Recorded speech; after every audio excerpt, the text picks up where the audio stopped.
نسل کو پیغام ہے میرا، ہر حال میں تم صاحب کردار ہی رہنا۔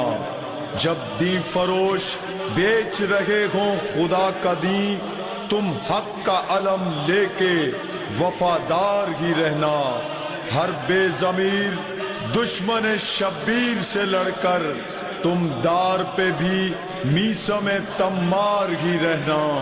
آنچ آئے نہ شبیر کے مقصد پہ ہمیشہ، سب کچھ نثار کرنے کو تیار ہی رہنا۔ بزدل نہیں بننا، نہ عقیدے کو بدلنا، جیسے بھی ہو حالات آزادار ہی رہنا۔ اعوذ باللہ من الشیطان اللعین الرجیم، بسم اللہ الرحمن الرحیم۔ الحمد للہ رب العالمین وبہ نستعین وہو المعین،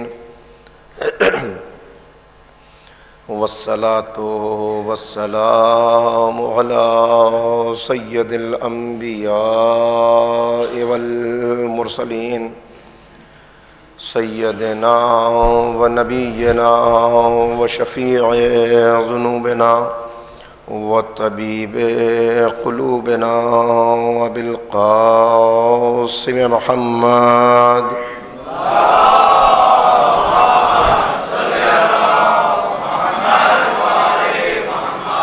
وآلہ الطیبین الطاہرین المعصومین المظلومین المنتخبین المنتجبین، اما بعد فقد قال اللہ تبارک و تعالی فی کتابہ المجید وفرقانہ الرشید وقولہ الحق۔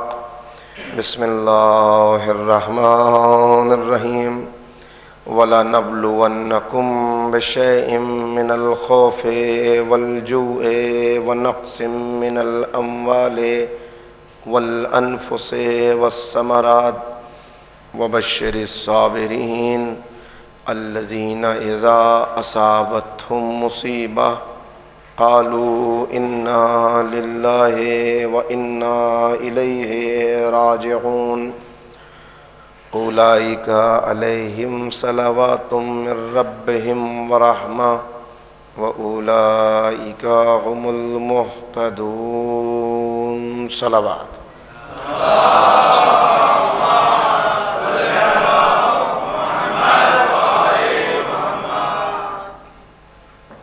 حضرات گرامی قدر، سورہ مبارکہ بقرہ کی ان 3 مسلسل آیات کے ضمن میں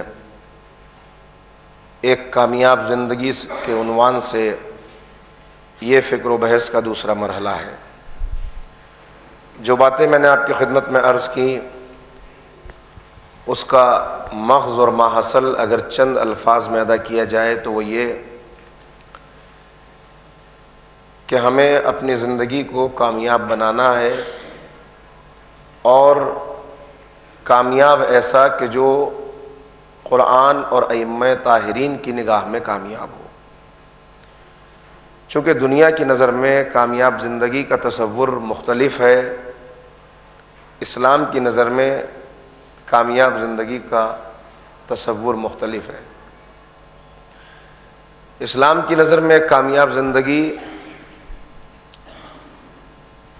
چاہے دنیا میں محرومیوں کا شکار ہو، چاہے دنیا میں فقر و فاقے کی زندگی گزرے، لیکن اگر ایمان کی دولت کو سنبھالے رکھا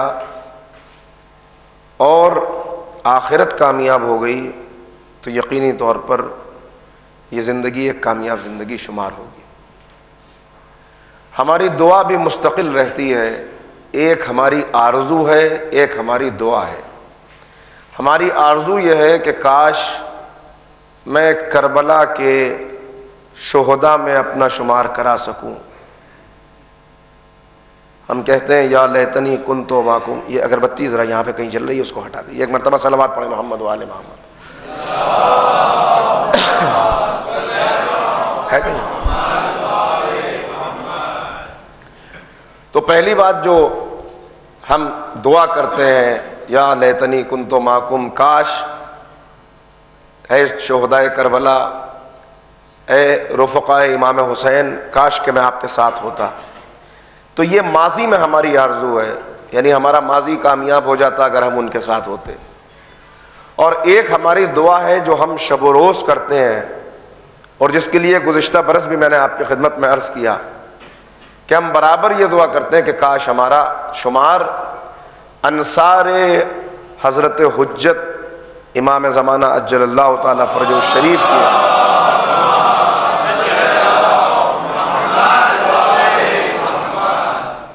یعنی منزل بالکل واضح ہے کہ ہمارا مقصد، ہمارا آبجیکٹو یہ ہے کہ ہم اپنی سیرت، اپنے کردار کو اس لائق بنا لیں کہ ہم ان جیسے ہو جائیں کہ جو امام حسین کے ساتھ تھے، اور اس لشکر سے مل جائیں کہ جو انتقام خون شہداء کے لیے اور قیام عدل کے لیے اس دنیا میں آنے والا ہے، تاکہ جو نظام عدل قائم ہو اس میں ہمارا اپنا حصہ بھی ہو.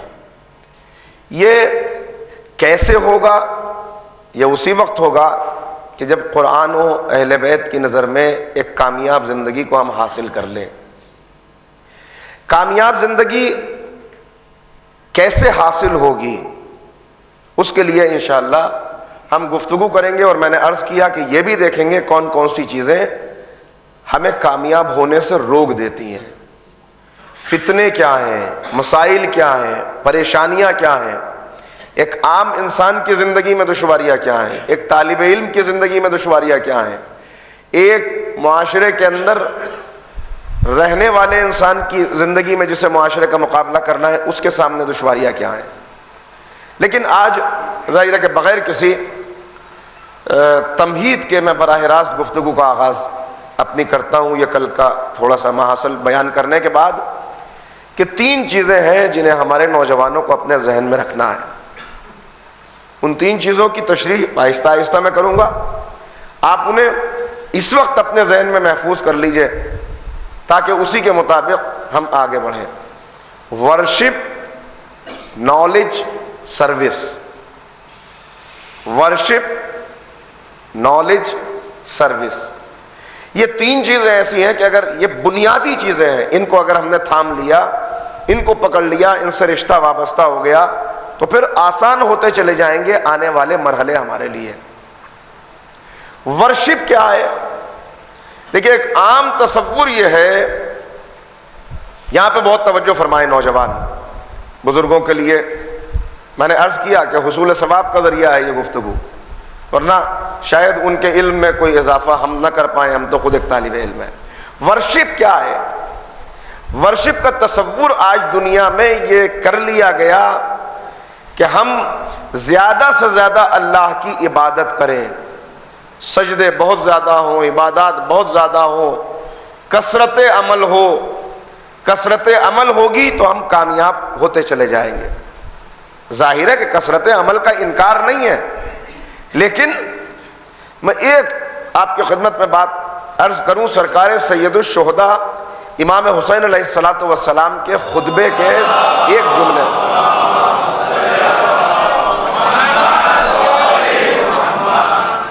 دیکھیے امام کا ایک خطبہ ہے. میں یہ بھی آپ کی خدمت میں عرض کر دوں، کل ایک پیغام میں نے آپ کو دیا تھا کہ شہزادی کا خطبہ ذکر آیا تھا یا نہیں آیا تھا، نہیں تو آج میں عرض کر دوں گا آپ کی خدمت میں کہ اس کو پیش نظر رکھنا اور اس کا مطالعہ کرنا یہ ہر شیعہ نوجوان اور بچے کے لیے بہت ضروری ہے.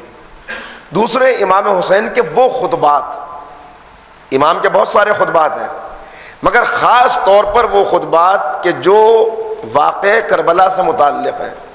ان میں ایک خطبہ ہے 59 ہجری کا خطبہ، واقع کربلا سے 1 سال پہلے. یہ 1 سال پہلے والا خطبہ جو امام نے دیا، بظاہر ابھی کربلا کے آثار بھی نہیں ہیں، لیکن اگر ذرا صحیح سے غور سے آپ پڑھیں تو کربلا کی تمہید ہے جو اس خطبے کے اندر امام فراہم کر رہے ہیں. میدان منا کے اندر خطبہ ہے. میدان منا میں امام نے حکم دیا حضرت عبداللہ ابن جعفر اور عبداللہ ابن عباس کو کہ آپ دونوں بزرگ ہیں، آپ دونوں جائیے اور جا کے ان لوگوں کو جمع کیجئے کہ جنہیں ہمارا محب پاتے ہیں، جنہیں ہمارے لیے معتبر پاتے ہیں. یعنی اتنے بڑے حاجیوں کے مجمع میں سے سب کو نہ بلائیے، ان لوگوں کو بلائیے جو معتبر ہیں، جو امانت کو محفوظ رکھنے والے ہیں. یہ دونوں ہستیاں حضرت عبداللہ ابن جعفر جناب زینب کے شوہر نامدار اور حضرت عبداللہ ابن عباس شاگرد امیر المومنین، یہ دونوں گئے، انہوں نے لوگوں کو جمع کیا اور منا کے میدان میں امام نے خطبہ دیا کربلا سے 1 سال پہلے. اس خطبے کے اندر ذرا دیکھیے گا ورشپ کا تصور ہمارے یہاں کیا ہے اور اتنی عبادات کے باوجود کردار تبدیل کیوں نہیں ہو رہے ہیں. میں اس کی وجہ عرض کرنا چاہ رہا ہوں. وہاں سب کو جمع کیا، جن لوگوں کو پایا کہ یہ معتبر ہیں، ان کے اندر اصحاب بھی تھے، تابعین بھی تھے، اور وہاں امام نے خطبے کا آغاز کیا یہ کہہ کر کہ میں جو باتیں تمہارے درمیان بیان کر رہا ہوں اگر میں غلط کہوں تو تمہیں حق ہے کہ مجھے ٹوک دو. توجہ کیجئے گا، یہ کون کہہ رہا ہے؟ امام معصوم. یعنی تاریخ کے اندر یہ درج کرا رہے ہیں کہ پہلے ہی اختیار دے دیا، میں غلط کہوں اگر تو تمہیں حق ہے کہ مجھے ٹوک دینا، اور اگر میں صحیح کہوں تو میری تصدیق کرنا. اور اس کے بعد امام نے خطبہ دیا، طویل خطبہ ہے، میں نے صرف اشارہ کیا ہے. آپ مقاتل کے اندر تلاش کریں گے یا سیرت کی کتابوں میں یہ خطبہ آپ کو مل جائے گا. اب تو انٹرنیٹ کے اوپر بھی بہت سی کتابیں موجود ہیں. خطبات امام حسین کو جمع کیا گیا ہے باقاعدہ طور پر. بلاغت الحسین کے نام سے ایک کتاب ہے جس میں سارے خطبے جمع ہیں، آپ وہاں پہ ملاحظہ فرما سکتے ہیں. تو وہاں سب سے پہلے امام نے اپنا تعارف کرایا، حمد خدا کے بعد اپنا تعارف کرایا کہ میں کون ہوں، اور اس میں ساری وہ آیات قرآن کی جو بالکل بلا اختلاف، یعنی یوں تو قرآن کی تقریباً آیات کا تعلق اہل بیت سے ہے، یا اہل بیت کی شان میں ہے یا دشمنوں کی مذمت میں ہے یا اہل بیت سے وابستہ. لیکن جیسا کہ میں نے کل بھی عرض کیا کہ سورہ فجر اصل میں سورہ امام حسین ہے، سورہ دہر اصل میں سورہ جناب فاطمہ ہے، مگر نام نہیں دیے گئے. یہاں پر مولائے کائنات کا ذکر قرآن حکیم میں 300 آیات تو اہل سنت کے علماء نے جمع کی ہیں، 300 آیات کم سے کم. حالانکہ میں یہ تو اہل سنت کا ہے، ورنہ ہمارا عقیدہ تو یہ ہے کہ قرآن کی ہر آیت میں کسی نہ کسی عنوان سے امیر المومنین کا ذکر موجود ہے، لیکن نام نہیں رکھا گیا. باقاعدہ طور پر نام سے آیات آ جاتی، نام سے سورہ آ جاتے. سورہ فجر کو سورہ حسین ہی کہہ دیا جاتا، سورہ دہر کو سورہ فاطمہ ہی کہہ دیا جاتا. اتنی جگہ پر مولا کا ذکر آیا، سیدھا سیدھا نام لے دیا جاتا. مگر نہیں، قرآن کا ایک طریقہ ہے، قرآن نے صفات بیان کر دیے، نام نہیں رکھا. اگر نام رکھ لیا ہوتا تو نہ جانے قیامت تک کتنی مائیں اپنے بیٹوں کا نام علی رکھ کے کہتی ہیں کہ یہ قرآن کی آیت اس علی کے شان میں ہے. لہذا نام نہیں رکھا، صفات رکھ کے بتا دیا کہ نام کا علی بننا آسان ہے، صفات کا علی بننا مشکل ہے. صلوات پڑھے محمد و آل محمد.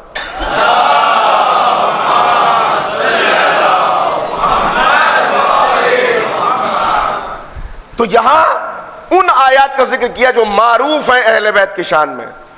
تم نے آیہ تطہیر سنی ہے، تم نے آیہ مباہلہ سنی، یہ کس کی شان میں؟ سب پہ تصدیق کرا رہے ہیں. جب آیات کا سلسلہ ختم ہو گیا تو میں پورا خطبہ نہیں پڑھ رہا، میں صرف تعارف کرا رہا ہوں خطبے کا.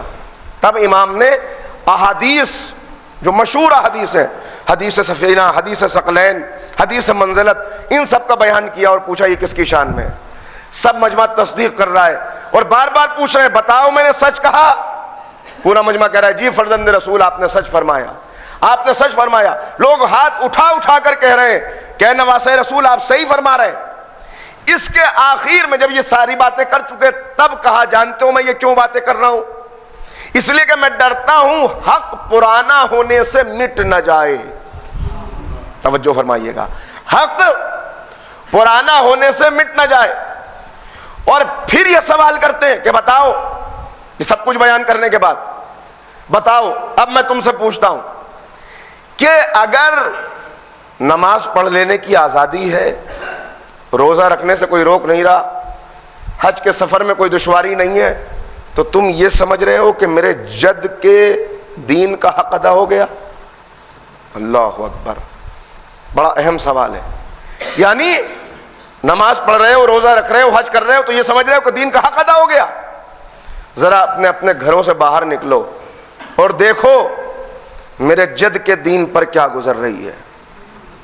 کیا تم دیکھتے نہیں ہو کہ حق پر عمل نہیں ہو رہا اور باطل سے روکا نہیں جا رہا؟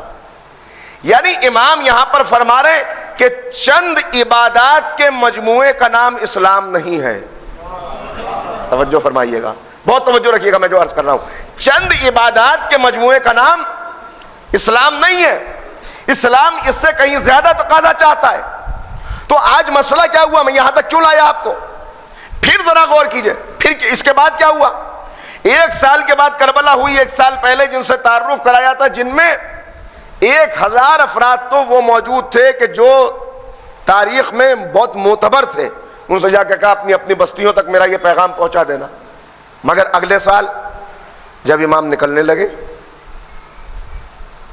پھر خطبہ دیا، ایک حج کو عمرے سے تبدیل کیا ہے، اور حج کو عمرے سے تبدیل کر کے بڑھ رہے ہیں۔ اب ایک پھر خطبہ دیا، لیکن اب کوئی طویل خطبہ نہیں دیا، کیونکہ طویل خطبہ 1 سال پہلے دے چکے ہیں، اور پورا 1 سال انہیں سوچنے اور غور کرنے کا موقع دیا ہے کہ جاؤ۔ ہر بات کے اوپر کہہ رہے تھے فرزند رسول آپ نے صحیح فرمایا، آپ ٹھیک کہہ رہے ہیں، یہ آیت آپ کی شان میں ہے، یہ حدیث آپ کی شان میں ہے۔ لیکن اب جب نکل رہے ہیں تو بس چھوٹا سا خطبہ دیا، کیا کہا؟ موت ہمارے نزدیک ایسی ہے جیسے جوان لڑکی کے لیے گلے کا گلوبند ہوتا ہے، جوان لڑکی کے لیے گلے کا ہار ہوتا ہے، ایسے ہمارے نزدیک موت ہے۔ جی پہلا جملہ کہ موت ہمارے نزدیک کیسی ہے۔ دوسرا جملہ، میں صاف دیکھ رہا ہوں کہ میدان کربلا میں خونخوار بھیڑیے مجھ پر ٹوٹے ہوئے ہیں اور میرے جوڑ بند کو علیحدہ کر رہے ہیں، میرے جوڑ بند کو علیحدہ کر رہے ہیں۔ میں اپنے نانا سے ملنے کا ایسا مشتاق ہوں کہ جیسا یعقوب یوسف سے ملنے کے مشتاق تھے۔ توجہ کر رہے ہیں؟ جو میرے ساتھ آئے گا وہ کامیاب ہوگا، کامیاب زندگی یاد رکھیے گا، جو میرے ساتھ آئے گا وہ کامیاب ہوگا۔ میں صبح کو انشاءاللہ روانہ ہو جاؤں گا۔ بس اتنا چھوٹا سا خطبہ۔ موت ہمارے نزدیک کیسی ہے، ہم موت کے مشتاق کیسے ہیں، ہمارے لیے قتل گاہ معین ہے جہاں میں دیکھ رہا ہوں صاف صاف کہ میرے جوڑ بند کو علیحدہ کیا جا رہا ہے۔ یعنی چھوٹے سے خطبے کے اندر اپنی شہادت کی خبر بھی دے دی، اپنی لاش کی پامالی کا ذکر بھی کر دیا، اور پھر یہ بھی بتا دیا کہ جو میرے ساتھ آئے گا وہ کامیاب ہوگا۔ اب کتنے نکلے امام کی آواز پر لبیک کہنے والے؟ مشہور روایات کی بنا پر امام کی آواز پر لبیک کہنے والے 72 نکلے۔ یہ 72 بھی کب ہوئے؟ یہ جب مدینے سے چلے تھے تو 72 نہیں تھے، 18 افراد یا 24 افراد یا 30 افراد، 30 سے زیادہ کی تعداد میں نے نہیں دیکھی۔ کب؟ جب مدینے سے چلے۔ یہ 72 تو کربلا پہنچتے پہنچتے ہوئے، 30 افراد کا زیادہ سے زیادہ قافلہ لے کے فرزند رسول نکلے، راستے میں خطبے دیتے جا رہے ہیں۔ 1 سال پہلے کم سے کم 1100 افراد موجود تھے جو یہ کہہ رہے تھے کہ آپ نے ٹھیک کہا۔ یعنی امام اپنے فضائل سنا رہے تھے تو امام کے فضائل پر یہ سبحان اللہ بھی کہہ رہے تھے، یہ نعرے بھی لگا رہے تھے، مگر جب مقتل نے آواز دی تو سب غائب ہو گئے۔ اب صرف 72 رہ گئے، باقی سب کہاں چلے گئے؟ جب کامیاب زندگی کا مرحلہ آیا تو اب نہیں نکل کے آتے۔ یہ ہے زندگی کا ناکام ہو جانا۔ یہ کیوں نہیں آ سکے، بس اسی کے اوپر اگر ہم نے غور کر لیا، اس لیے کہ ہمارا مقصد کیا ہے؟ ہمارا مقصد یہ دیکھنا ہے کہ امام کی آواز پر لبیک کہنے سے کون سی چیز روک دیتی ہے، کل میں نے عرض کیا کہ زبان والا لبیک نہیں، وہ تو فرزند رسول کہہ رہے ہیں کہ کہیں ایسا نہ ہو میں لبیک کہوں وہاں سے لا لبیک کی صدا آ جائے. اس لیے کہ یہ اگر ہم نے حاصل کر لیا تو پھر ہمیں لشکر حضرت حجت تک پہنچنے سے کوئی روک نہیں سکے گا. ایک صلوات پڑھیں محمد و آل محمد پر.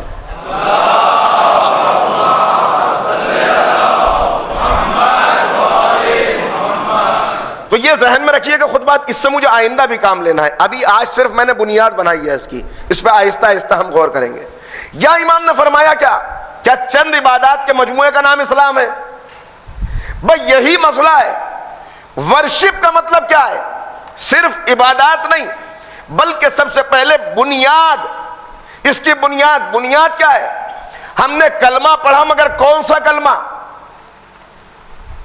سب سے بڑا مسئلہ یہ ہے کہ کسی بھی عبادت کے کرنے سے پہلے رسول سے اپنے رشتے کو مضبوط کیا جائے.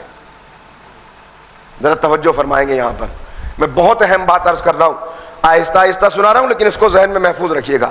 رسول سے رشتے کو مضبوط کرنا, رسول سے رشتے کو مضبوط کرنے کا مطلب یہ ہے کہ اگر محمد سے رشتہ مضبوط ہو گیا تو یہ پوری ایک چین ہے, یہ پورا ایک ریلیشن شپ ڈیولپ نہیں ہوگی. صرف رسول سے رشتہ مضبوط ہوگا تو اللہ سے رشتہ مضبوط ہوگا, قرآن سے رشتہ مضبوط ہوگا, آخرت سے رشتہ مضبوط ہوگا, اہل بیت سے رشتہ مضبوط ہوگا.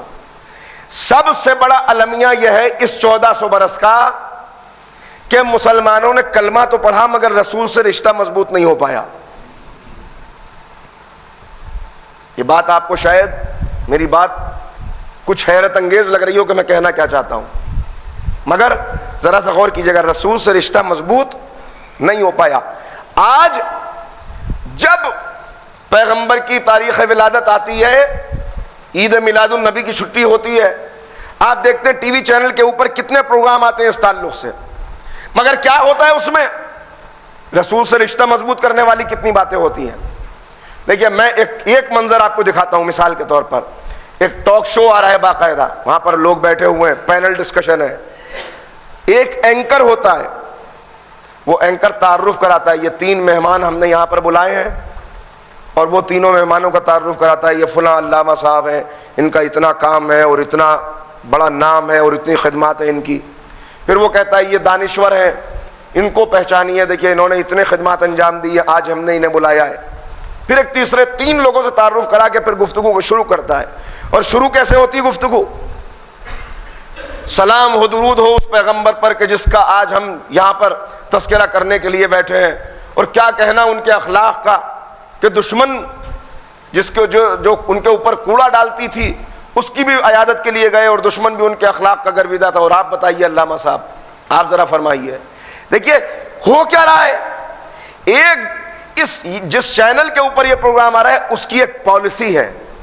ان کو رسول سے کوئی محبت نہیں ہے کہ وہ آپ کا رسول سے تعارف کرا رہے ہوں.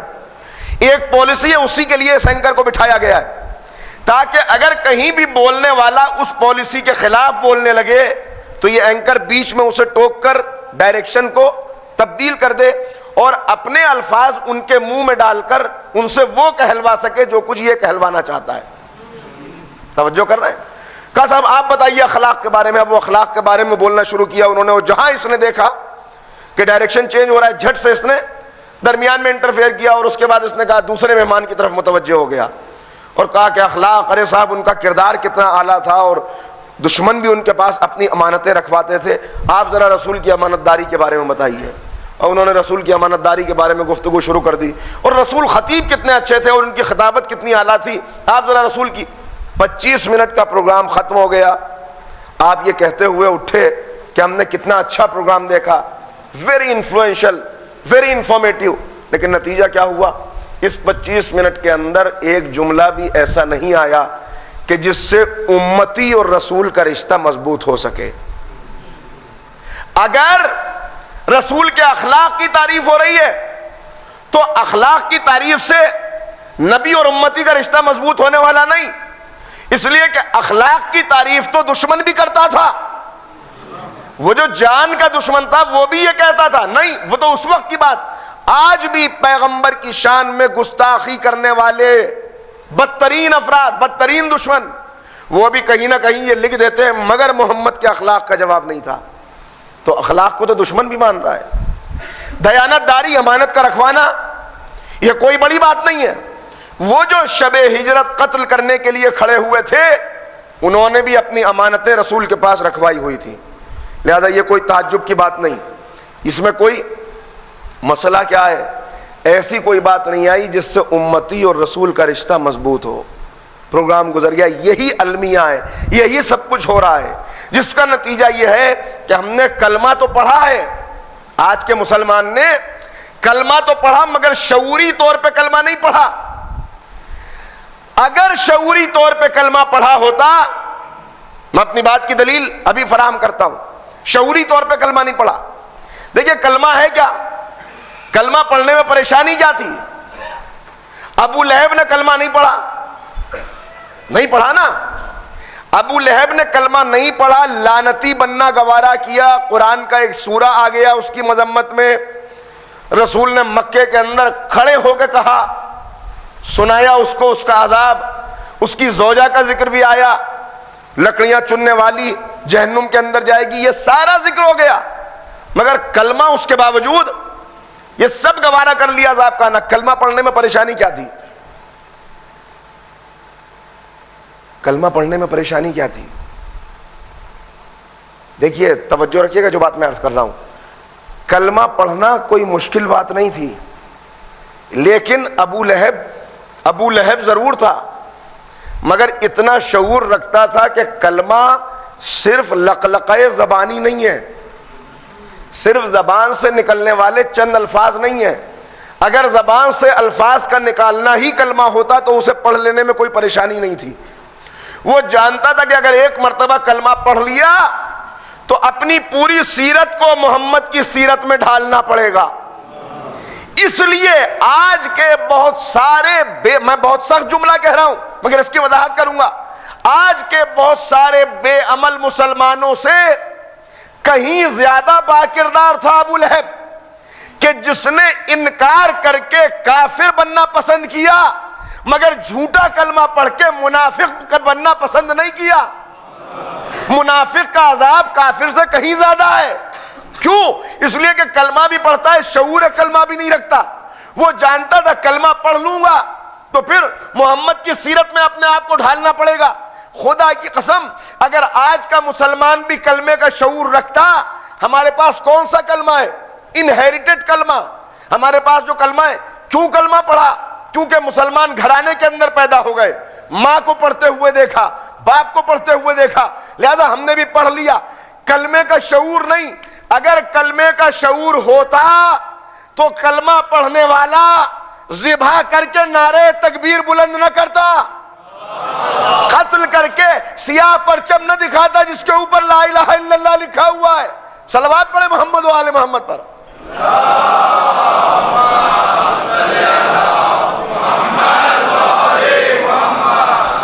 کلمہ بھی پڑھ رہا ہے، ذبح بھی کر رہا ہے، کلمہ بھی پڑھ رہا ہے، قتل بھی کر رہا ہے، کلمہ بھی پڑھ رہا ہے، بے گناہوں کا خون بھی بہا رہا ہے. یہ سب کیوں؟ اس لیے کہ اس کے پاس رسمی کلمہ ہے، اس کے پاس انہیریٹڈ کلمہ ہے، اس کے پاس موروثی کلمہ ہے. اس نے کلمے کو سمجھنے کی کوشش نہیں کی کہ جب محمد کو رسول کہہ دیتے ہیں تو ہوتا کیا ہے. اس کے بعد کلمے کا شعور. دیکھیے کل کیا ہو رہا تھا، توجہ رکھیے، تصویر کو تصویر سے ملا کے دیکھ لیجئے.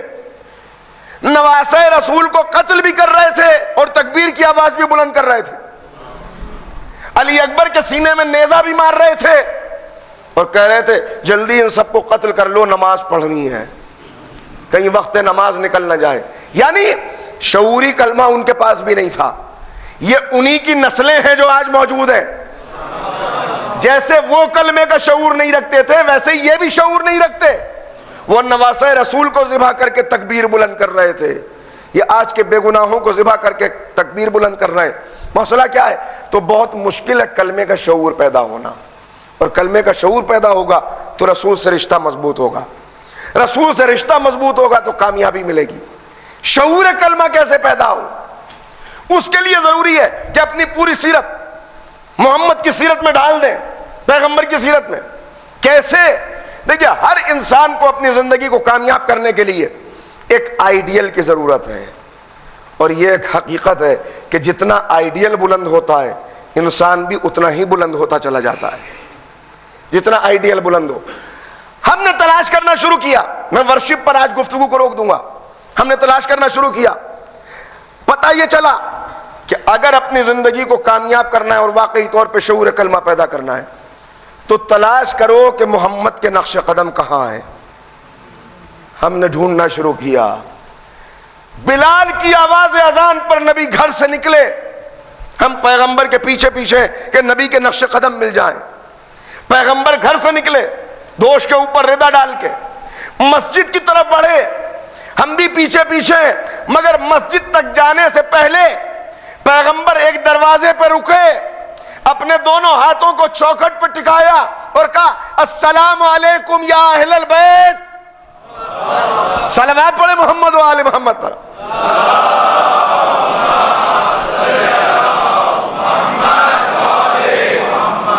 بس ہم نے نقش قدم دیکھے، ہم چل رہے ہیں نبی کے پیچھے پیچھے، نبی کے نقش قدم، گھر سے نکلے، اس گھر پہ آ کے رکے، دونوں ہاتھوں کو چوکھٹ پہ ٹکایا، سلام کیا، اس کے بعد آیت پڑھی انما یرید اللہ لیذھب عنکم الرجس اہل البیت ویطہرکم تطہیرا۔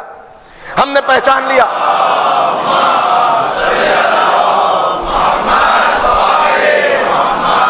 ہم سمجھ گئے کہ پیغمبر کے لیے یہ گھر اہم ہے، لہذا ہم نے تلاش نقش قدم پر اپنی نظروں کو جمانا شروع کیا۔ اس کے بعد پیغمبر مسجد میں گئے، نماز پڑھ رہے تھے کہ اسی گھر سے ایک ننھا سا شہزادہ نکلا، نمازیوں کی صفوں کو چیرتا ہوا پیغمبر کی پشت مبارک پر حالت سجدہ میں بیٹھ گیا۔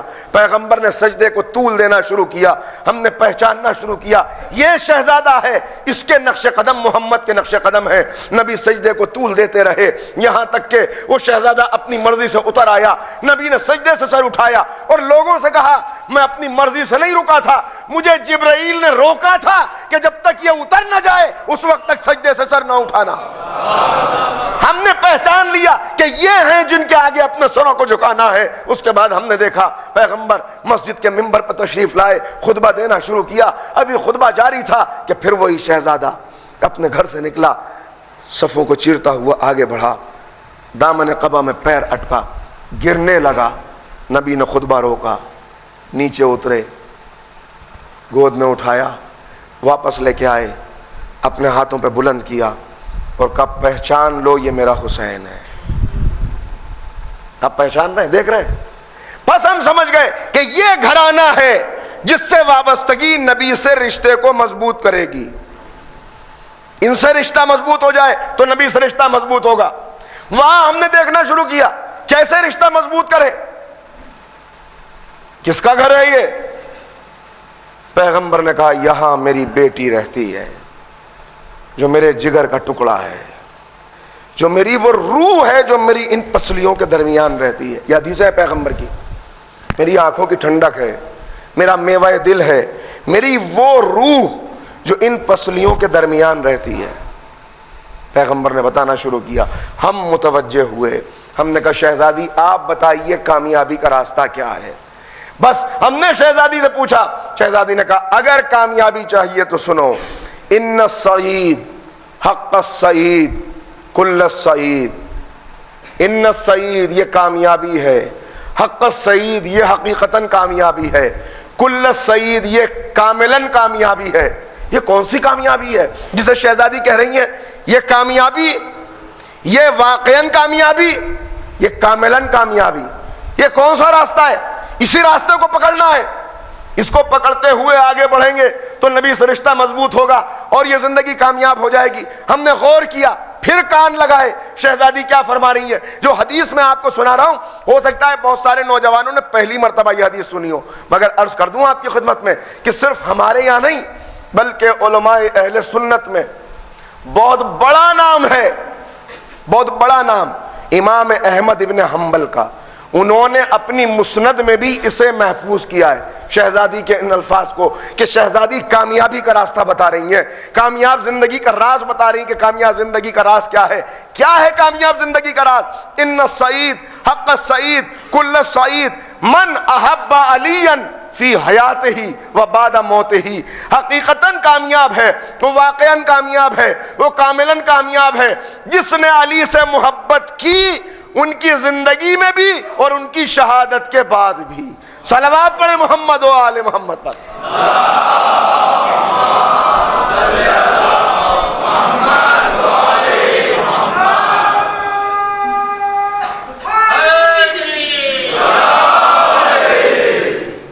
نعرے کا جواب آپ نے دیا، مگر ایسے نعرے کا جواب نہیں دیا جاتا۔ جب نعرہ حیدری لگائیے، میں ہمیشہ یہ کہتا ہوں کہ اگر نعرہ لگایا تو پھر ایسا اس کا جواب آنا چاہیے کہ معلوم ہو کہ کہیں حیدر کرار کا نام لیا جا رہا ہے، اس لیے کہ یہ وہ نام ہے کہ جس نے ہمیں کبھی تاریخ میں شرمندہ نہیں ہونے دیا۔ میں ہمیشہ یہ عرض کرتا ہوں،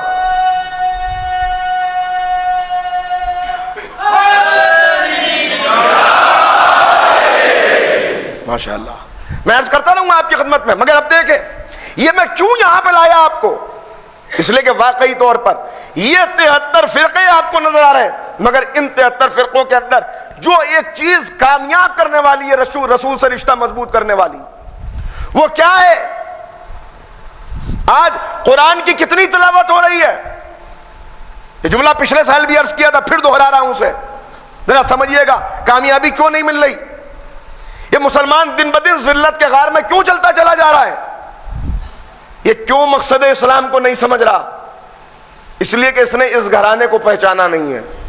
اس گھرانے سے رشتہ توڑ کے جو اسلام لیا ہے تو اسلام ہاتھ ہی نہیں آیا، جس کا نتیجہ یہ ہے کہ ناکام ناکام ناکام ہوتا چلا جا رہا ہے اور اسلام کی بھی بدنامی کا سبب بن رہا ہے۔ یہ شہزادی نے کیا فرما دیا اگر اس کے اوپر غور کر لیں؟ یہ ایسی حدیث ہے شہزادی کی، اللہ اکبر، بس وہ کامیاب ہے، وہ حقیقتاً کامیاب ہے، وہ کاملاً کامیاب ہے، یعنی کامیابی کی ضمانت لے لی پوری طرح سے، کہ صرف آدھی زندگی کامیاب نہیں، صرف ایک حصہ زندگی کا کامیاب نہیں، بلکہ پوری زندگی کامیاب، صرف دنیا کی کامیابی نہیں بلکہ حقیقی کامیابی۔ 3 لفظیں استعمال کی ہیں، حقیقی کامیابی۔ کون؟ جو علی سے محبت کرے، فی حیاتہ ہی، ان کی زندگی میں اور ان کی موت کے بعد بھی محبت کرتا رہے۔ یہ بہت اہم بات ہے۔ پچھلے سال میں آپ کو 4 کردار سنانے والا تھا، کون سے 4 کردار جو کامیاب ہوتے ہوتے ناکام ہو گئے؟ کیوں؟ وہ سنا کس منظر نامے میں رہا تھا؟ میں نے عرض کیا تھا آپ کی خدمت میں کہ روایات کثرت سے ہمیں یہ بتا رہی ہیں کہ بہت سے ایسے افراد ہوں گے جو امام کا انتظار کر رہے ہوں گے، اور انتظار بھی ایسا کہ دن اور رات دعائیں کرتے ہوں گے، زانوں پہ ہاتھ مار کے دعائیں عہد پڑھ کے کہتے ہوں گے الاجل الاجل، تشریف لے آئیے جلدی۔ جمعے کے دن پابندی کے ساتھ دعائیں ندبہ پڑھنے والے، مگر جب امام واقعی طور پر ظہور فرمائیں گے اور انہیں آواز دیں گے تو ان میں بہت سے لوگ امام کی آواز پر لبیک کہنے کے بجائے، دیکھیں بہت سخت منزل ہے، امام کی آواز پر لبیک کہنے کے بجائے امام کے خلاف تلوار کھینچ کے کھڑے ہو جائیں گے۔ اس لیے میں کہہ رہا ہوں کہ کلمے کا شعور پیدا کرنا، اسی لیے میں کہہ رہا ہوں کہ رسول سے رشتہ مضبوط کرنا، اسی لیے میں کہہ رہا ہوں کہ اس گھر سے وابستہ رہنا۔ امام کے خلاف تلوار کھینچ کے کھڑے ہو جائیں گے، اور بہت سے ایسے افراد ہوں گے کہ زندگی پر مخالفت کی، سازشیں کی، خلاف رہے، دشمنوں کا ساتھ دیا، مگر امام کی آواز پر غور کریں گے، سوچیں گے، اور توبہ کا دروازہ بند ہونے سے پہلے پہلے توبہ کر کے امام کی خدمت میں حاضر ہو کے کہیں گے اے فرزند زہرا، اب تک آنکھوں پہ پٹی بندھی ہوئی تھی، اب واضح ہو گیا کہ آپ ہی حقیقی وارث رسول ہیں۔ یعنی اب تک دشمن تھے، کب توبہ کا دروازہ بند ہوگا؟ جب سورج مغرب سے نکلے گا، اب اعلان ہو جائے گا، جبرائیل کہہ دیں گے بس اب کوئی توبہ کسی کی قبول نہیں۔ اس وقت ابلیس آئے گا دوڑا دوڑا، معبود آج تو جسے کہے میں اسے سجدہ کرنے کے لیے تیار ہوں۔ اب نہیں، اب وقت ختم ہو گیا، وقت ختم ہو گیا۔ اس سے پہلے تو کیا ہو سکتا ہے ایسا؟ یہ گفتگو کرتے ہوئے میں 4 کردار آپ کی خدمت میں بیان کرنے والا تھا، مگر تنگی وقت دامن گر رہی، وہ باتیں آ نہیں سکی۔ اب وہ 4 نہیں 6 کردار بیان کروں گا انشاءاللہ آہستہ آہستہ کر کے. کیا گفتگو ذہن میں رکھیے گا, کامیاب ہوتے ہوتے ناکام ہو جانا, انتظار کرنے والوں کا تلوار اٹھا لینا, الجل کہنے والوں کا خلاف ہو جانا, یہ کیسے ہو سکتا ہے؟ یہ ایسے ہی ہو سکتا ہے کہ شعور پیدا نہ کیا جائے. اور شعور کیسے پیدا ہوگا؟ کردار آہستہ آہستہ بیان کروں گا. اس کا ایک راستہ شہزادی نے بتا دیا. ابھی میں نے حدیث کا آدھا حصہ پڑھا ہے, آدھا اس لیے پڑھا کہ اسی پہ بات ہونی ہے. ابھی کیا فرمایا؟ سچی کامیابی, واقعی کامیابی, حقیقی کامیابی, علی سے محبت کرو. دیکھیے بی بی کون ہے؟ پھر میں کہوں گا, ابھی ورشپ پہ گفتگو چل رہی ہے ہماری. بی بی کو یہ فرمانا چاہیے تھا جو نماز کی پابندی کرے وہ کامیاب ہے. اس لیے کہ نماز کیا ہے؟ نماز دین کا ستون ہے, نماز مومن کی معراج ہے, نماز روح کی بلندی کا سبب ہے, نماز پیغمبر کی آنکھوں کی ٹھنڈک ہے, نماز مومن کے دل کا سرور ہے, نماز تقرب الہی کا وسیلہ ہے, نماز سارے اعمال کی قبولیت کا دار و مدار نماز کی قبولیت پر ہے. اور شہزادی سے زیادہ کون نماز کو جانے گا؟ شہزادی سے زیادہ کون نماز کو سمجھے گا؟ شہزادی سے زیادہ کون نماز کی اہمیت؟ اس لیے کہ شہزادی کی نماز, اللہ اکبر. شیخ عباس قمی تحریر فرما رہے ہیں, کیسی نماز ہے بی بی کی, عرض کر دوں آپ کی خدمت میں. ایک مرتبہ شہزادی کی عظمت پہ سب مل کے بلند صلوات پڑھیں. اللہم صلی. توجہ رکھیے گا, میں آہستہ آہستہ بالکل جلدی نہیں کر رہا, میں مرحلہ وار گفتگو کر رہا ہوں. کیسی نماز ہے؟ شیخ عباس قمی کہتے ہیں کہ صبح کا وقت ہے, لوگ پیغمبر کے پیچھے نماز پڑھ کے اپنے اپنے گھروں کو جانا چاہتے ہیں کہ ایک اجالا محسوس ہوا کہ مدینہ کے اندر اجالا پھیلا ہوا, ایک سفید روشنی ہر طرف پھیلی ہوئی نظر آئی. لوگوں نے دیکھا نہیں ابھی سورج تو نہیں نکلا, خدمت رسول میں آئے, اللہ کے رسول یہ روشنی کیسی ہے, یہ کیسی روشنی ہے؟ کہا جاؤ علی کے دروازے پر, جاؤ فاطمہ کے گھر پر. لوگ در امیر المومنین پہ آئے, دیکھا کہ علی کے گھر سے وہ روشنی نکل رہی ہے جس کو لکھا ہے کہ ایسی روشنی تھی کہ اس روشنی میں علی کے گھر کی کچی دیواریں چھپ گئی تھی, روشنی نے ڈھک لیا تھا پورے گھر کو. ایک مرتبہ مولا سے سوال کیا, یا علی یہ روشنی کیسی؟ کہ یہ روشنی تو ہر دن ہوتی ہے مگر آج فضل خدا سے کچھ زیادہ ہے. کہ یہ روشنی ہے کیسی؟ کہ اس وقت رسول کی بیٹی مصلی عبادت میں ہے. جب فاطمہ مصلی کے اوپر جاتی ہیں پورا گھر روشن ہو جاتا ہے, روشنی پھیلتی ہے, مگر آج فضل خدا سے یہ روشنی کچھ زیادہ ہے کہ تم نے اسے دیکھ لیا, میں تو اسے روز دیکھتا ہوں. لوگ حیرت کرتے ہوئے اپنے گھروں کو واپس آ گئے. وقت ظہر آیا, نماز ظہر پڑھی, دیکھا ایک زرد روشنی پھیلی ہوئی ہے. خدمت پیغمبر میں آئے, یہ روشنی کیسی؟ کہا جاؤ علی کے دروازے پر. پہنچے, یا علی یہ روشنی کیسی ہے؟ کہا اس وقت اللہ کی کنیز خاص رسول کی دختر نماز ظہرین کے لیے مصلی کے اوپر ہے. یہ روشنی تو ہر دن ہوتی ہے لیکن آج فضل خدا سے کچھ زیادہ ہے. لوگ حیرت کرتے ہوئے گھروں کو چلے گئے, مغرب کے لیے آئے, دیکھا ایک سرخ روشنی پھیلی ہوئی ہے. خدمت پیغمبر میں آئے, کہا جاؤ علی کے دروازے پر. پہنچے, دق الباب کیا, یا علی یہ روشنی کیسی, یہ روشنی کیسی ہم محسوس کر رہے ہیں؟ اللہ اکبر. کہا دن بھر چکی چلاتے چلاتے فاطمہ کے ہاتھ زخمی ہو گئے, مگر انہی زخمی ہاتھوں سے, انہی متورم پیروں سے اس وقت نبی کی دختر مصلی کے اوپر کھڑی ہوئی, چہرہ سرخ ہے جس کی وجہ سے یہ روشنی پھیلی ہوئی ہے. یہ ہے شہزادی کی نماز کا ایک منظر. میں اگر پورا عرض کرنے پہ آؤں تو کیا کس معراج کی. اور شہزادی سے زیادہ کون نماز کو جانتا ہے؟ خطبہ فتح جس کا میں نے ابھی حوالہ دیا, ہر شیعہ کے اوپر لازم ہے. پہلے شیعہ گھرانوں کے اندر بچوں کو یہ خطبہ زبانی یاد کرایا جاتا تھا. امام زین العابدین علیہ الصلوۃ والسلام کے فرزند امام کے بیٹے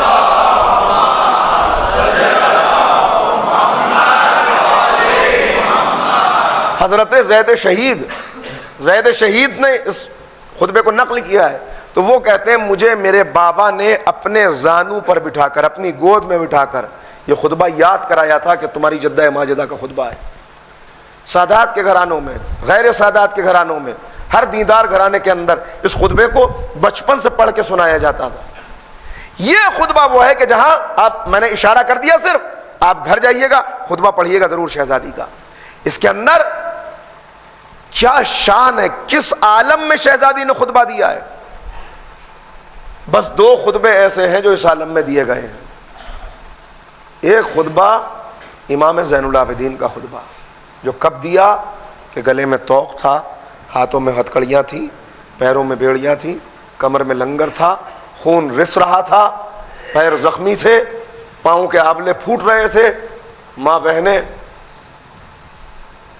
بے مقنع و چادر دربار میں کھڑی ہوئی تھیں، نو کے نیزہ کے اوپر سر بلند تھے، اور اس وقت منبر کی بلندی سے امام خطبہ دے رہے تھے دربار کے اندر۔ ایک تو یہ خطبہ ہے، اور ایک یہ خطبہ۔ محسن کی شہادت ہو چکی تھی، پسلیاں شکستہ تھیں، ہاتھ زخمی تھا، اور ایسے میں بنی ہاشم کی خواتین کے حلقے میں شہزادی دربار کے اندر کھڑی ہوئی خطبہ دے رہی تھی۔ اس خطبے کے اندر جہاں اور بہت ساری اس کی خطبہ، میں عرض کر رہا ہوں آپ کی خدمت میں، نوجوان بیٹھے ہوئے ہیں، اس خطبے کو ہمارے بعض علماء نے ام و نہج البلاغہ قرار دیا ہے۔ ام و نہج البلاغہ، یہ خطبہ کتنا اہم خطبہ ہے۔ اس کے اندر عبادات کا فلسفہ شہزادی نے بیان کیا، ہر عبادت کا فلسفہ بیان کر رہی۔ تھے کیا تم تھے کیا؟ گندے چشموں کا پانی پینے والوں، میرے بابا نے تمہیں ہدایت سے ہمکنار کیا، تمہیں قرآن جیسی نعمت عطا کی، کیوں قرآن بھیجا گیا، کیوں نماز رکھی گئی، ہر عبادت کا فلسفہ بیان کیا اس میں شہزادی نے۔ نماز کیوں ہے، روزہ کیوں ہے، حج کیوں ہے، زکوٰۃ کیوں ہے، جہاد کیوں ہے، ہر ایک کا فلسفہ بیان کر کے آخر میں اپنی بات بیان کی ہے۔ اور جب دعوے کو جھٹلا دیا گیا تو آخر کے فقرے یہ ہیں جو میں نے کل عرض کیا شاید، کہ شہزادی نے کہا اچھا تم نے خلافت کی اونٹنی پر قبضہ کر لیا، مگر یاد رکھو یہ فاطمہ کی بد دعا ہے۔ شہزادی نے نہیں کہا کہ میری بد دعا ہے، لیکن میں عرض کر رہا ہوں کہ جس طرح سے یہ درد میں ڈوبے ہوئے آخر کے جملے ہیں، شہزادی نے کہا یاد رکھو تم نے خلافت کی اونٹنی پہ قبضہ کیا ہے، مگر جب بھی اس کے تھنوں سے دودھ نکالنا چاہو گے خون کی دھاریں نکلیں گی، خون کی دھاریں نکلیں گی۔ اتنی عبادات کا فلسفہ بیان کرنے والی شہزادی آج یہ فرما رہی ہے، کیا فرما رہی ہیں کہ کامیابی کا راستہ کیا ہے۔ یہ اتنا متوجہ آپ کو میں کیوں کر رہا ہوں بار بار؟ اس لیے کر رہا ہوں کہ اس سے مجھے آگے بہت کام لینا ہے۔ یہ نہیں کہا کہ نماز کامیابی کا راستہ ہے، حالانکہ نماز کے بغیر، بار بار دہرا رہا ہوں اس بات کو، کوئی عمل قابل قبول نہیں ہے۔ چھٹے امام کا آخری وقت ہے، آخری وقت، وصیت کر رہے ہیں۔ ایک مرتبہ کہتے ہیں اے میرے لال موسیٰ سارے خاندان کو جمع کرو، سب کو بلاؤ جلدی۔ سب کو بلایا گیا۔ امام نے کہا میرے اس پیغام کو میرے شیعوں تک پہنچا دو کہ ہماری شفاعت بے نمازی کے لیے نہیں ہے، نہیں ہے، نہیں ہے۔ ہم سب کی شفاعت کریں گے مگر بے نمازی کی شفاعت نہیں کریں گے۔ تو نماز اتنی ہے، مگر یہاں ایک خاص بات ہے، اس کے اندر ایک خاص نزاکت ہے یہاں پر، کہ شہزادی نے یہ نہیں فرمایا کہ نماز ہے کامیابی کا راز، کامیاب زندگی کا۔ کیوں؟ اس لیے کہ نماز تو شیطان بھی پڑھ رہا تھا، مگر جو چیز اس کے پاس نہیں تھی وہ شہزادی بتانا چاہتی ہیں کہ آؤ۔ کیوں نہیں فرمایا؟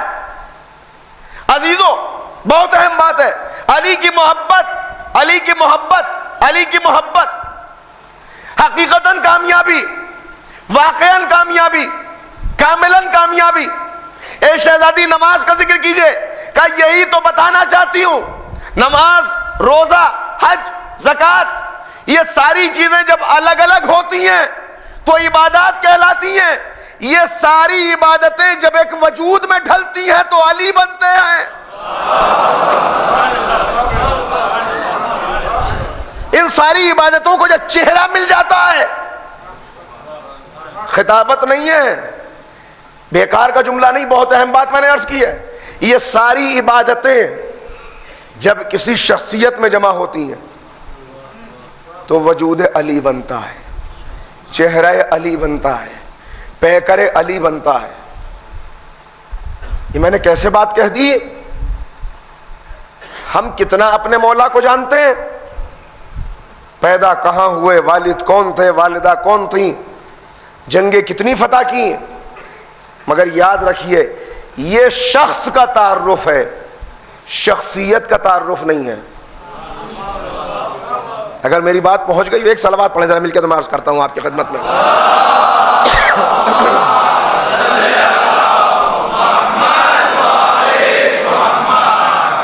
یہ شخص کا تعارف ہے، شخصیت کا تعارف نہیں۔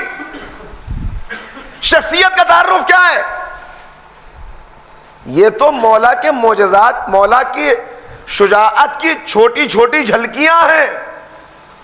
علی کے اصل فضائل یہ نہیں ہے، یہ بھی فضائل ہیں مگر وہ نہیں جن پہ علی کو ناز ہو۔ ان فضائل پر ہم چاہنے والے ناز کرتے ہیں مگر مولا ان کے اوپر ناز کرتے ہوئے نظر نہیں آتے۔ پھر اصل فضائل کیا ہیں؟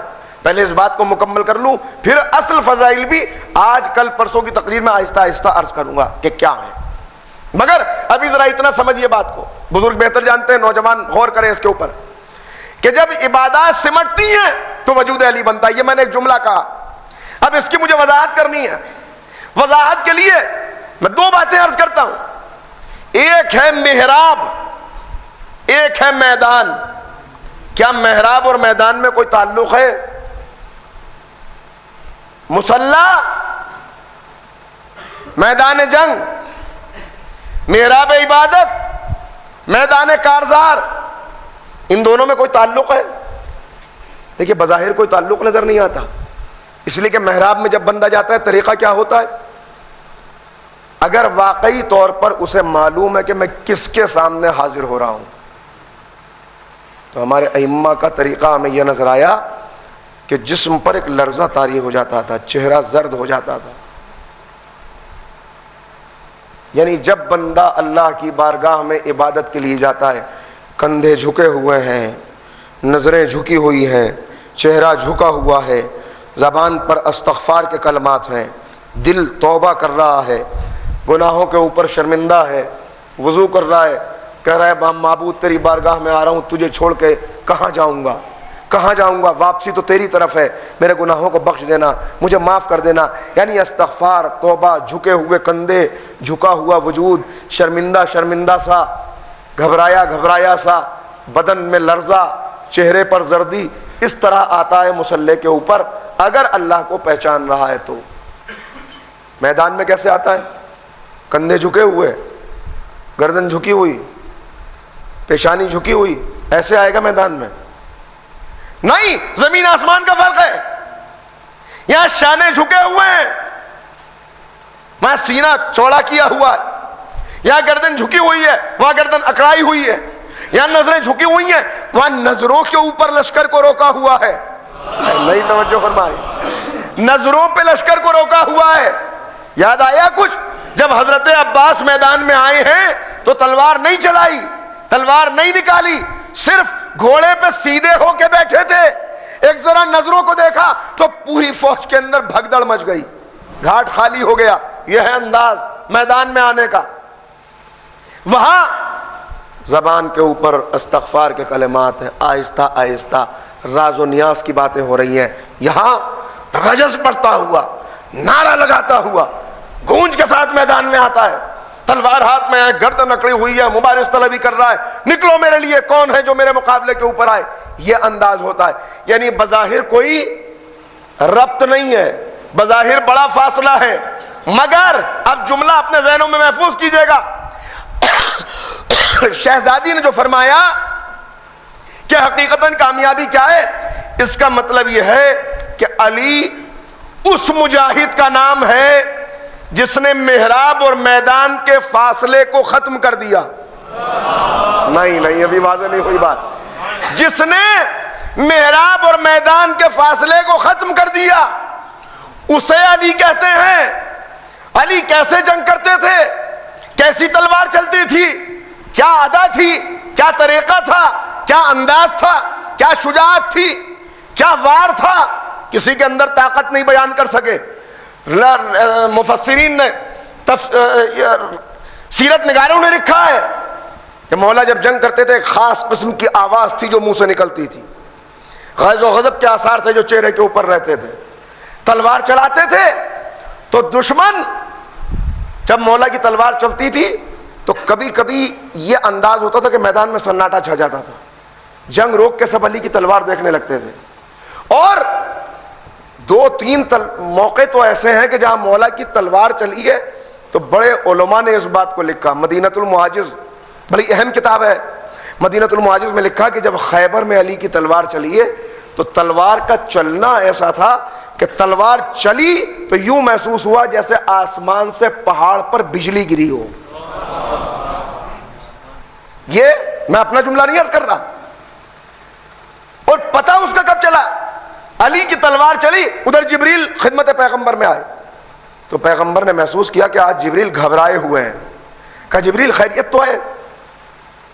کہ یا رسول اللہ آج علی نے جو تلوار چلائی ہے اس تلوار کی گونج عرش پر بیٹھے ہوئے ملائکہ نے محسوس کی ہے۔ آج جو تلوار چلی ہے، خاص آج جو تلوار چلی اس کی دھمک۔ کہا جبریل گھبرائے ہوئے کیوں؟ کہا اللہ کے رسول، اللہ نے حکم دیا کہ ایک بستی کو پلٹ دوں، میں نے اپنے بائیں پر کے اوپر اس پوری بستی کو اٹھایا، انہیں اتنا بلند کیا، اتنا بلند کیا، اتنا بلندی کے اوپر لے گیا کہ ان کے مرغوں کی اذان ملائکہ کے کانوں تک پہنچی، عرش پہ رہنے والوں نے سنی۔ اس کے بعد اس پوری بستی کو پلٹ دیا، مگر میرے پر کو کوئی وزن محسوس نہیں ہوا۔ لیکن آج جو علی کی تلوار کے وار کو روکا ہے، توجہ فرمائیں، یہ ہے تلوار، یعنی ایسے تلوار چلتی تھی کہ لکھا ہوا ہے ایک لمحے کبھی کبھی ایسا لگتا تھا وار خالی چلا گیا، مگر جب ذرا حرکت ہوتی تھی تب آدھا ادھر آدھا ادھر۔ تلوار چلتی تھی، تلوار کی تیزی، تلوار کی سرعت، تلوار کا شکار تک پہنچنا یہ ایک لمحہ تھا۔ مگر میں نے کیا عرض کیا کہ علی وہ ہیں جنہوں نے میدان اور محراب کے فرق کو، فاصلے کو ختم کر دیا۔ ادھر میدان خندق میں علی کی تلوار چلی، تلوار شکار تک پہنچی، پیغمبر نے کہا ضربت علی یوم الخندق افضل من عبادت الثقلین الی یوم القیامہ۔ صلوات پڑھے محمد و آل محمد پر۔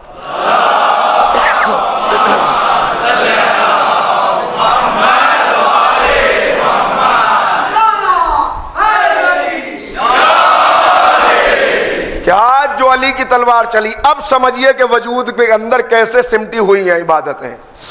آج جو علی کی تلوار چلی ہے خندق کے میدان میں، یہ عبادت ثقلین سے افضل ہے۔ کتنی دیر لگی تلوار چلنے میں؟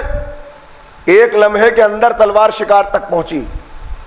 اس ایک لمحے کا بیان پیغمبر نے یہ کیا کہ یہ عبادت ثقلین سے افضل ہے الی یوم القیامہ، قیامت تک۔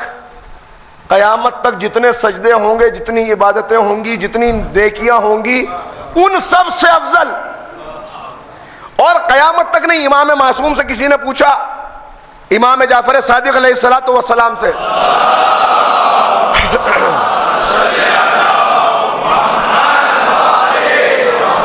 کہ یہ جو مولا کی ضربت کا ذکر کیا گیا، یہ تلوار، اس کے اندر کس کس کی عبادتیں شامل ہیں؟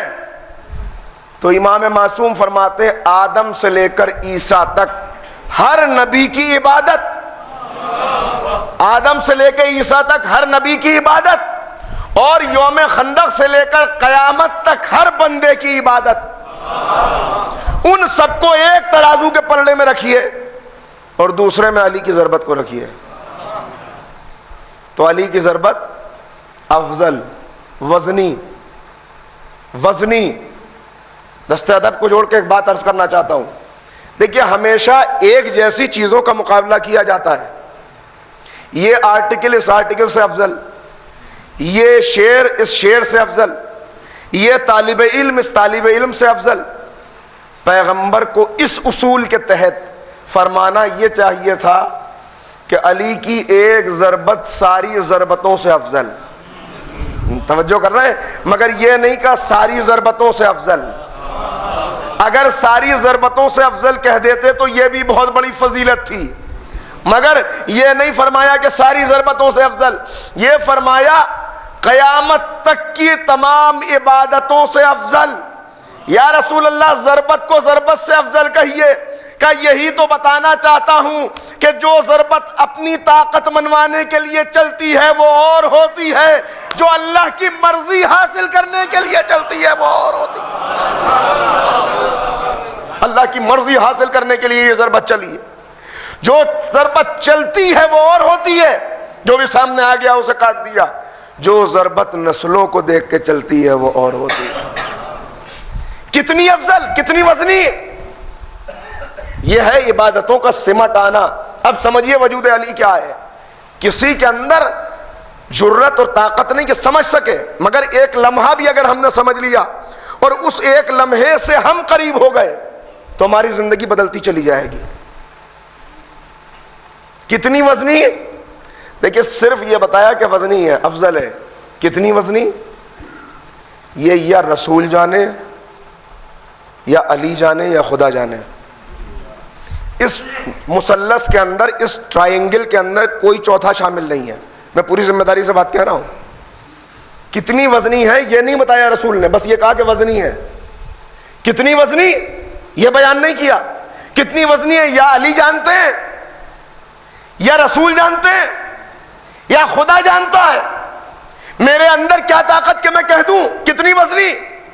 اس لیے کہ میرے سامنے تو سلمان کی مثال ہے کہ سلمان سے پوچھا مسجد میں کون بیٹھا ہے، کہا دو کو میں جانتا ہوں ایک کو میں جانتا نہیں۔ لوگوں نے جا کے دیکھا، دو اصحاب تھے، ایک مولا امیر المومنین تھے، خدمت رسول میں آئے، آپ سلمان کی بڑی تعریف کرتے ہیں، سلمان نے جھوٹ بولا، علی بیٹھے ہوئے تھے، آ کر کہہ دیا میں جانتا نہیں تیسرا کون ہے۔ کہا بلاؤ سلمان کو۔ سلمان تم نے ایسا کیوں کہا؟ کہا اللہ کے رسول کل آپ نے خطبہ دیا تھا کہ علی کو یا میں جانتا ہوں یا خدا جانتا ہے، میں نہ محمد ہوں نہ خدا ہوں، میں کیسے بتا دوں کہ علی کون ہے؟ صلوات بر محمد و آل محمد۔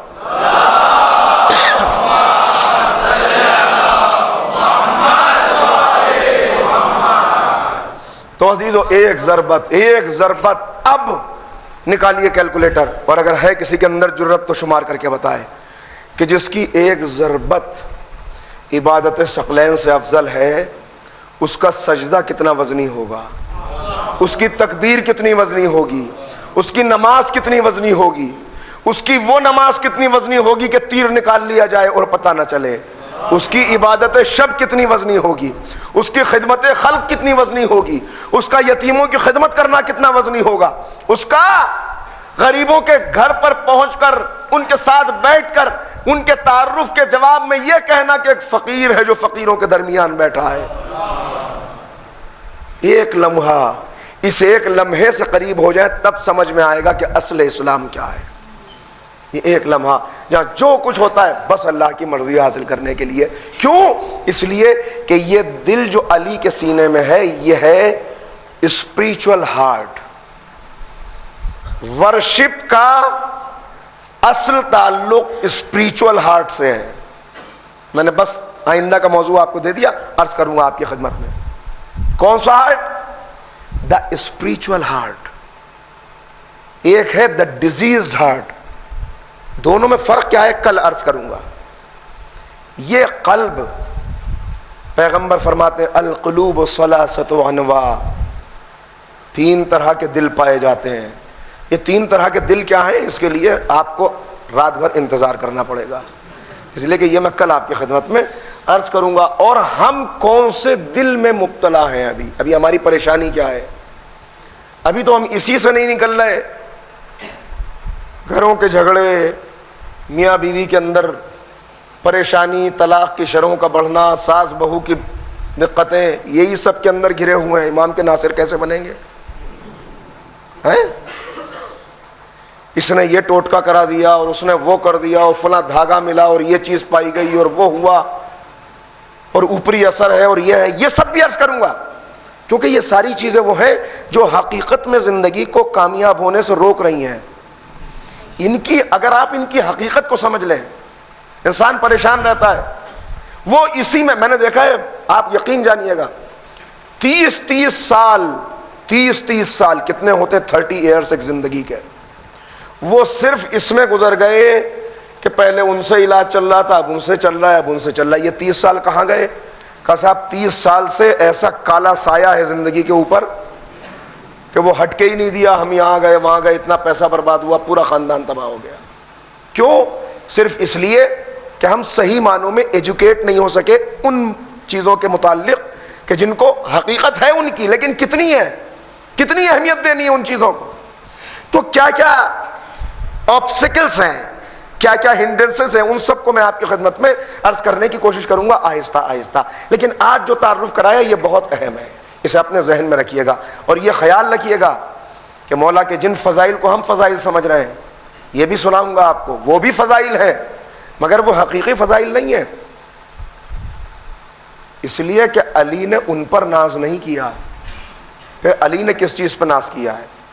علی کب کب اپنی زندگی میں ناز کرتے ہوئے نظر آئے ہیں، یہ عرض کروں گا آپ کی خدمت میں۔ یہ آہستہ آہستہ باتیں آئیں گی، لیکن کامیاب زندگی کا تعارف شہزادی نے کرایا۔ شہزادی نے جو کامیاب زندگی کا تعارف کرایا ہے، اس کی بہت بڑی قیمت چکائی ہے فاطمہ نے۔ فاطمہ نے بہت بڑی قیمت چکائی ہے اس کی۔ 18 سال کی زندگی کتنی ہوتی ہے؟ یہ بچے نوجوان بیٹھے ہوئے ہیں، 18 سال ہمارے یہاں ٹین ایج کہی جاتی ہے۔ 18 سال میں کوئی ذمہ داری بھی نہیں ڈالی جاتی، مگر ہمارے لاکھوں سلام ہماری اس شہزادی پر کہ جس نے 18 سال کی زندگی کو اتنا جامع اور کامل بنا دیا کہ محمد کے بعد پھر محمد کی ضرورت ہے، علی کے بعد پھر علی کی ضرورت ہے، مگر فاطمہ کے بعد پھر کسی فاطمہ کی ضرورت نہیں۔ فاطمہ کے بعد ثانیہ زہرا کی شکل میں حضرت زینب تو سامنے آئی، مگر کتنی جامع اور مکمل حیات ہے 18 سال کی، مگر اس 18 سال کی زندگی میں کیا قیمت عطا کی ہے شہزادی نے۔ 18 سال کی کسی بچی کو آپ نے دیکھا ہے کہ وہ ہاتھ میں عصا لے کے چلتی ہو؟ اب اندازہ لگائیے اس کا تعارف ہم سے کرانے کا کیا صلہ ہے جو امت نے شہزادی کو دیا ہے، کہ جس دروازے پہ آ کے نبی سلام کیا کرتے تھے، جس کی تعظیم کے لیے رسول اٹھ جاتے تھے، جسے اپنی جگہ کے اوپر بٹھاتے تھے، اللہ اکبر، جس کی محبت کو رسالت کا اجر قرار دیا تھا، ہمیں یہ نظر آیا کہ اس دروازے کے اوپر دشمن آگ لگا رہے ہیں۔ کربلا میں جتنے مظالم ہیں، ان مظالم کی بنیاد، ان مظالم کی تمہید، ان مظالم کا آغاز ہمیں در فاطمہ کے اوپر نظر آیا۔ کربلا میں خیموں میں آگ لگی، مگر پہلے در سیدہ پہ مدینے میں آگ لگی۔ کربلا میں فاطمہ کی بیٹیوں کے رسی بندھی، مگر مدینے کے اندر علی کے گلے میں رسی بندھی۔ کربلا میں زینب و ام کلثوم کے تعزیانے لگے، مگر پہلا تعزیانہ فاطمہ کے پاکیزہ ہاتھ کے اوپر۔ شیخ عباس قمی نے روایت لکھی ہے، میں کیسے عرض کروں آپ کی خدمت میں، ظالم نے خود اپنے ظلم کا بیان کیا ہے۔ سوال کرنے والے نے پوچھا تجھے اتنی جرت کہاں سے ہو گئی تھی کہ تو نے در فاطمہ پہ حملہ کر دیا، تیرا ارادہ کیا تھا؟ کہ میرا ارادہ یہ تھا کہ اس دن میں علی کو قتل کر دیتا، قتل کرنے کے ارادے سے گیا تھا۔ اللہ اکبر، کیسے اتنی جرت ہو گئی؟ کہ اس لیے کہ مجھے معلوم تھا کہ علی نے رسول کے ہاتھوں پہ ہاتھ رکھ کے وعدہ کیا ہے کہ میں اپنے اوپر ہونے والے ظلم کا بدلہ نہیں لوں گا۔ مجھے پتا تھا کہ آج علی تلوار نہیں اٹھائیں گے، مجھے پتا تھا کہ اسلام کی حفاظت کے لیے علی اپنے سر کی قربانی دے سکتے ہیں، مگر آج تلوار نہیں اٹھا سکتے۔ اس لیے میں وہاں پہ پہنچا۔ پورا خط موجود ہے جسے علماء نے بیان کرنے سے منع کیا، لہٰذا میں بیان نہیں کر رہا پورا، مگر اس خاص ظلم کو بیان کرتا ہوں۔ کہتا ہے میں لکڑیاں لے کر اس در کے اوپر پہنچا، سب سے پہلے فضا آئی، میں نے کہا کہ علی کو بھیجو، کہا علی کے بجائے رسول کی بیٹی آ کے دروازے کے پیچھے کھڑی ہوئی، رسول کی بیٹی آ کے کھڑی ہوئی۔ اللہ اکبر، یہی کتنا بڑا ظلم ہے کہ رسول کی بیٹی کو ایسے لوگوں سے بات کرنی پڑے۔ ایک مرتبہ کہا کیوں آئے ہو؟ کہا جلدی ابو الحسن کو نکالو ورنہ ہم اس گھر پہ آگ لگا دیں گے۔ فاطمہ کا جملہ آیا کیا اس گھر کو جلا دو گے جہاں رسول کے نواسے رہتے ہیں، جہاں حسن و حسین رہتے ہیں؟ کہا ہم اس گھر کو آگ لگا دیں گے۔ یہ کہہ کے دشمن کہتا ہے آگ لگا دی، اور آگ لگا کے محسوس کیا کہ شہزادی دروازے کے پیچھے کھڑی ہوئی ہے۔ اس کے بعد اللہ اکبر، ظالم نے ایسی ٹھوکر ماری کہ فاطمہ دروازے اور در کے درمیان پس گئی۔ ایک آواز بلند ہوئی، فضا